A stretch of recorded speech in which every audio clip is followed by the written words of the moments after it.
निमित्ताने 8 मार्चला विविध कार्यक्रमांचं आयोजन होत असतं, पण त्याचबरोबर यंदाच्या वर्षी राज्याचे मुख्यमंत्री फडणवीस साहेब, राज्याचे उपमुख्यमंत्री आदरणीय एकनाथजी शिंदे साहेब आणि उपमुख्यमंत्री अजितदादा यांच्या उपस्थितीमध्ये विविध कार्यक्रम होणार आहेत। त्याचबरोबर सभागृहामध्ये सुद्धा सभागृहाचे अध्यक्ष महोदय असतील, सभापती महोदय असतील यांच्या सूचनेनुसार, परवानगीनुसार एक विशेष सत्र महिला दिनाच्या निमित्ताने सुद्धा आयोजित होणार आहे।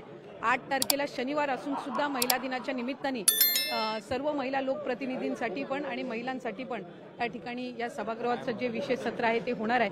पण त्याचबरोबर सगळ्यांची लाडकी योजना म्हणजे मुख्यमंत्री माझी लाडकी बहीण योजना आणि त्याच्या फेब्रुवारी महिन्याचा जो हप्ता आहे तो आम्ही 8 मार्च महिला दिन याच्या पूर्वसंध्येला त्याला अनुसरून आम्ही त्या ठिकाणी सर्व महिलांच्या थेट खात्यामध्ये उपलब्ध करून देणार आहोत आणि साधारणपणे 5-6 तारखेपासून याची प्रक्रिया पूर्ण होईल आणि सुरू होईल आणि 8 तारखेच्या आत सर्व महिलांच्या खात्यामध्ये फेब्रुवारी महिन्याचा हप्ता हा त्या ठिकाणी उपलब्ध होणार आहे।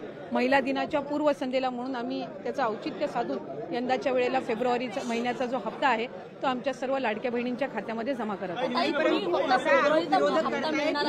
डिसेंबरपर्यंत 80 लाख महिला ज्या आहेत ते या योजनेतून वगळल्या जाणार असा विरोधकांचा आरोप आहे। नाही, विरोधक हे सुरुवातीपासून आरोप करतच आलेले आहेत। आम्ही साधारणपणे जवळपास 2.5 कोटी महिलांपर्यंत आम्ही पोहोचू शकलेलो आहोत।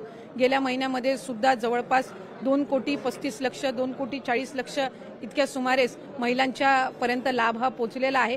त्याच्यामुळे फेब्रुवारी महिन्यामध्ये सुद्धा साधारणपणे आपला जे लाभार्थी आहेत लाडक्या बहिणीचे ते तशाच पद्धतीने राहणार आहेत। विरोधक सुरुवातीपासून त्या संबंधितला